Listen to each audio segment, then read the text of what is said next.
11월 19일 금요일 아침입니다. 출애굽기 10장을 함께 읽고 묵상하겠습니다. 여호와께서 모세에게 이르시되 바로에게로 들어가라. 내가 그의 마음과 그의 신하들의 마음을 완강하게 함은 나의 표징을 그들 중에 보이기 위함이며 내게 내가 애굽에서 행한 일들 곧 내가 그들 가운데에서 행한 표징을 내 아들과 내 자손의 귀에 전하기 위함이라. 너희는 내가 여호와인 줄을 알리라. 모세와 아론이 바로에게 들어가서 그에게 이르되 히브리 사람의 하나님 여호와께서 말씀하시기를 내가 어느 때까지 내 앞에 겸비하지 아니하겠느냐. 내 백성을 보내라. 그들이 나를 섬길 것이라.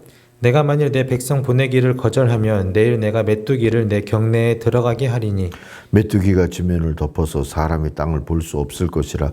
메뚜기가 내게 남은 그것 곧 우박을 면하고 남은 것을 먹으며 너희를 위하여 들에서 자라나는 모든 나무를 먹을 것이며 또 내 집들과 내 모든 신하의 집들과 모든 애굽 사람의 집들에 가득하리니 이는 내 아버지와 내 조상이 이 땅에 있었던 그날로부터 오늘까지 보지 못하였던 것이리라 하였다 하고 돌이켜 바로에게서 나오니 바로의 신하들이 그에게 말하되 어느 때까지 이 사람이 우리의 함정이 되리이까. 그 사람들을 보내어 그들의 하나님 여호와를 섬기게 하소서. 왕은 아직도 애굽이 망한 줄을 알지 못하시나이까 하고 모세와 아론을 바로에게로 다시 데려오니 바로가 그들에게 이르되 가서 너희의 하나님 여호와를 섬기라. 갈 자는 누구누구냐. 모세가 이르되 우리가 여호와 앞에 절기를 지킬 것인즉 우리가 남녀노소와 양과 소를 데리고 가겠나이다. 바로가 그들에게 이르되 내가 너희와 너희의 어린아이들을 보내면 여호와가 너희와 함께함과 같으니라. 보라, 그것이 너희에게는 나쁜 것이니라. 그렇게 하지 말고 너희 장정만 가서 여호와를 섬기라. 이것이 너희가 구하는 바니라. 이에 그들이 바로 앞에서 쫓겨나니라. 여호와께서 모세에게 이르시되 애굽 땅 위에 내 손을 내밀어 메뚜기를 애굽 땅에 올라오게 하여 우박에 상하지 아니한 밭의 모든 채소를 먹게 하라. 모세가 애굽 땅 위에 그 지팡이를 들매 여호와께서 동풍을 일으켜 온 낮과 온 밤에 불게 하시니 아침이 되매 동풍이 메뚜기를 불어들인지라. 메뚜기가 애굽 온 땅에 이르러 그 사방에 내림에 그 피해가 심하니 이런 메뚜기는 전에도 없었고 후에도 없을 것이라. 메뚜기가 온 땅을 덮어 땅이 어둡게 되었으며 메뚜기가 우박에 상하지 아니한 밭의 채소와 나무 열매를 다 먹었으므로 애굽 온 땅에서 나무나 밭의 채소나 푸른 것은 남지 아니하였더라. 바로가 모세와 아론을 급히 불러 이르되 내가 너희의 하나님 여호와와 너희에게 죄를 지었으니 바라건대 이번만 나의 죄를 용서하고 너희의 하나님 여호와께 구하여 이 죽음만은 내게서 떠나게 하라. 그가 바로에게서 나가서 여호와께 구하매 여호와께서 돌이켜 강렬한 서풍을 불게 하사 메뚜기를 홍해에 몰아넣으시니 애굽 온 땅에 메뚜기가 하나도 남지 아니하니라. 그러나 여호와께서 바로의 마음을 완악하게 하셨으므로 이스라엘 자손을 보내지 아니하였더라. 여호와께서 모세에게 이르시되 하늘을 향하여 네 손을 내밀어 애굽 땅 위에 흑암이 있게 하라. 곧 더듬을 만한 흑암이니라. 모세가 하늘을 향하여 손을 내밀매 캄캄한 흑암이 3일 동안 애굽 온 땅에 있어서 그동안은 사람들이 서로 볼 수 없으며 자기 처소에서 일어나는 자가 없으되 온 이스라엘 자손들이 거주하는 곳에는 빛이 있었더라. 바로가 모세를 불러서 이르되 너희는 가서 여호와를 섬기되 너희의 양과 소는 머물러 두고 너희 어린 것들은 너희와 함께 갈지라. 모세가 이르되 왕이라도 우리 하나님 여호와께 드릴 제사와 번제물을 우리에게 주어야 하겠고 우리의 가축도 우리와 함께 가고 한 마리도 남길 수 없으니 이는 우리가 그 중에서 가져다가 우리 하나님 여호와를 섬길 것임이며 또 우리가 거기에 이르기까지는 어떤 것으로 여호와를 섬길는지 알지 못함이니이다 하나. 여호와께서 바로의 마음을 완악하게 하셨으므로 그들 보내기를 기뻐하지 아니하고 바로가 모세에게 이르되 너는 나를 떠나가고 스스로 삼가 다시 내 얼굴을 보지 말라. 내가 내 얼굴을 보는 날에는 죽으리라. 모세가 이르되 당신이 말씀하신 대로 내가 다시는 당신의 얼굴을 보지 아니하리이다. 아멘. 오늘 말씀 묵상의 제목은 임금만 모르고 있다로 잡았습니다. 7절 요절에 그런 뉘앙스가 들어있어요. 언제까지 이 사람이 우리를 망하게 하는 함정이 되어야 합니까? 이 사람들을 내보내서 그들의 주 하나님을 예배하게 하심이 좋을 듯합니다. 임금님께서는 아직도 이집트가 망한 것을 모르고 계십니까? 그랬어요. 이집트는 망해간다. 이게 이집트의 애굽의 신하들의 깨달음이었는데 임금은 아직도 바로는 아직도 그걸 부정하고 있었죠.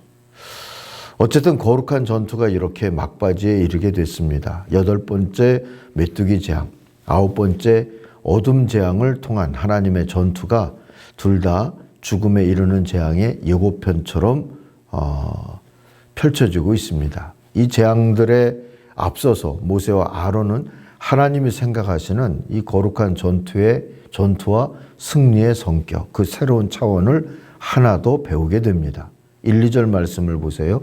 너는 바로에게 가거라. 그와 그 신하들이 고집을 부리게 한 것은 나다. 이것은 내가 그들이 보는 앞에서 나의 온갖 이적을 보여주려고 그렇게 한 것이다. 그뿐만 아니라 내가 애굽 사람들을 어떻게 벌하였는지를, 그리고 내가 그들에게 어떤 이적을 보여주었는지를 내가 너의 자손에게도 알리게 하려고, 또 내가 주님임을 너희에게 가르치려고 그렇게 한 것이다 말씀하십니다. 하나님 행하시는 이 사건 속에 교육적이고 선교적인 의미도 담겨 있다 하고 깨우쳐 주시는 것이죠. 그동안은 바로로 하여금 여호와를 알게 하려는 것, 그리고 온 세상으로 하여금 여호와의 이름을 알게 하려는 것이 하나님의 싸움과 승리의 목적이라고 했었어요. 여기에 이 새로운 차원 하나가 더 추가가 되는 거죠. 모세로 하여금 그의 후손인 이스라엘 백성에게 대대로 여호와 하나님이 대제국을 상대로 치르신 전투와 승리를 위해서 행하신 이적 이야기, 그런 것을 남기게 하라는 겁니다. 그래서 이런 분이 우리 하나님이구나 하는 것을 배우고 알고 또 만방에 전하게 하라. 이것이 이 거룩한 전투와 승리에 추가된 목적인 것이죠. 자, 어떤 의미에서는 이게 바로 우리가 역사를 얘기하고 중시해야 하는 이유가 되기도 합니다. 하나님을 알게 하는 계시가 거기 있기 때문이죠. 기존의 전투 얘기와 달리 8번째 이 전투 이야기에는 낯선 장면이 하나 더 나옵니다. 바로의 신하들의 모습이죠. 앞선 우박재앙 때 분열의 조짐이 나타나긴 했어요. 귀담아 듣고 또 이 우박이 내리는 중에 스스로와 가솔들, 짐승들을 보호한 신하들도 있었고, 또 무시하고 있다가 그대로 재앙을 맞이한 그런 신하들도 있었죠. 근데 이번에는 그 신하들이 바로에게 반발하고 있어요. 그런 적은 없었거든요. 메뚜기 재앙에 대한 경고를 듣고서 이 바로에게 압력을 가하는 것 같은 낯선 장면이 나옵니다. 메뚜기로 인해 겨우 남은 생명줄, 밀과 쌀벌이였는데 그것마저 없어질 수 있다는 두려움을 느꼈기 때문이기도 할 것 같아요.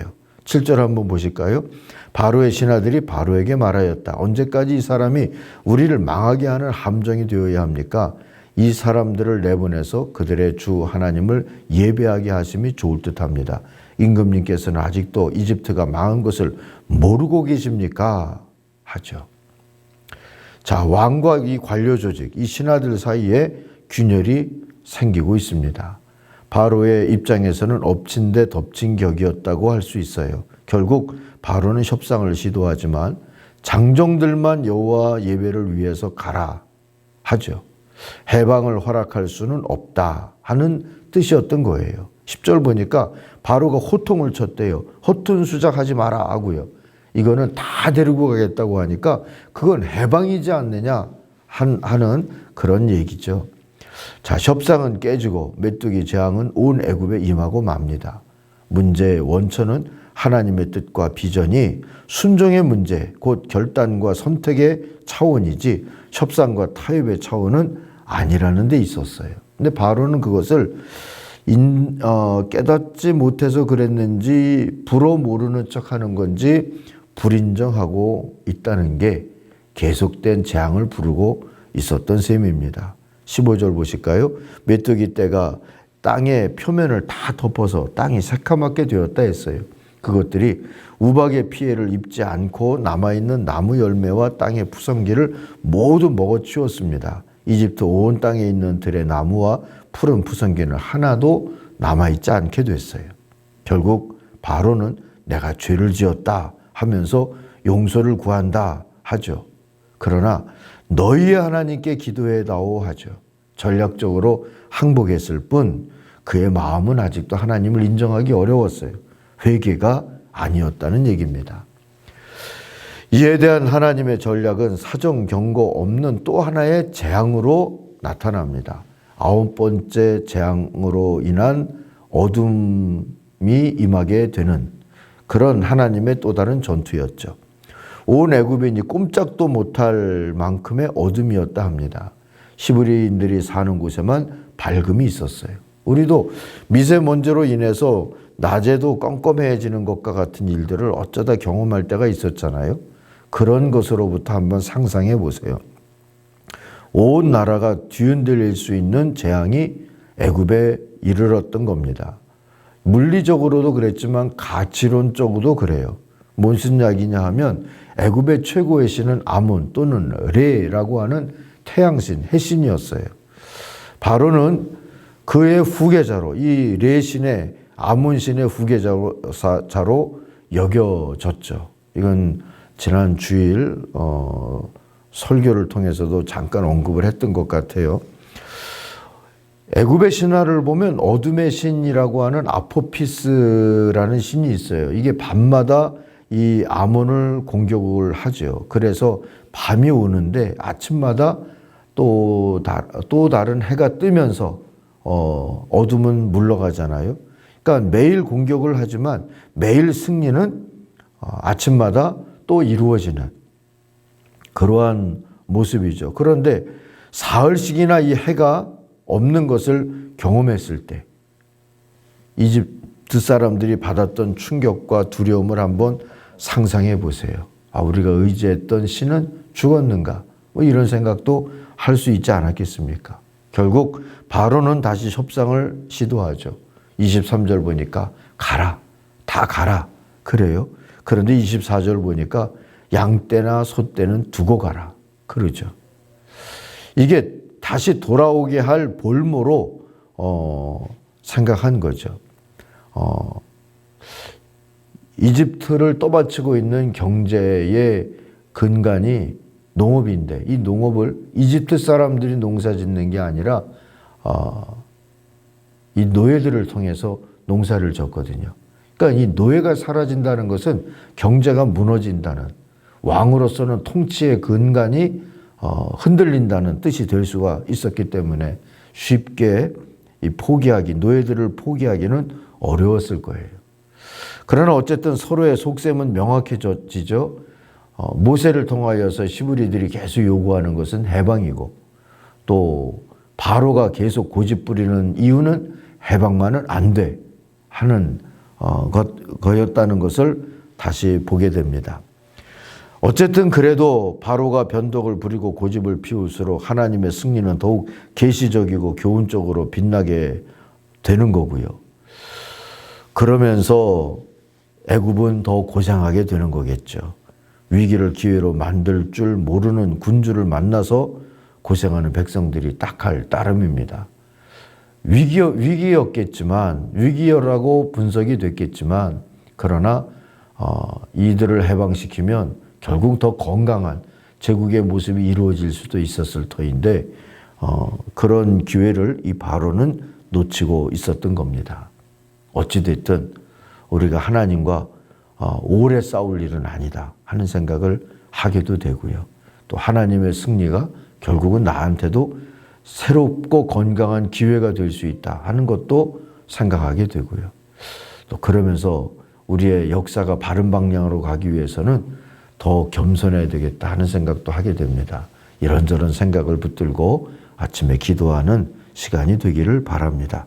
기도하겠습니다. 하나님 아버지, 물러서야 될 때, 돌아서야 될 때, 회개해야 될 때, 변해야 될 때 제대로 깨닫고 살 수 있도록 인도하여 주시고, 그런 깨달음 속에서는 우리들이 용기를 내어서 정말 변할 수 있는 그런 모습도 갖게 하여 주시옵소서.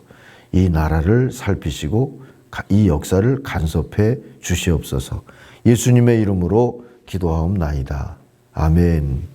하늘에 계신 우리 아버지, 아버지의 이름을 거룩하게 하시며 아버지의 나라가 오게 하시며 아버지의 뜻이 하늘에서와 같이 땅에서도 이루어지게 하소서.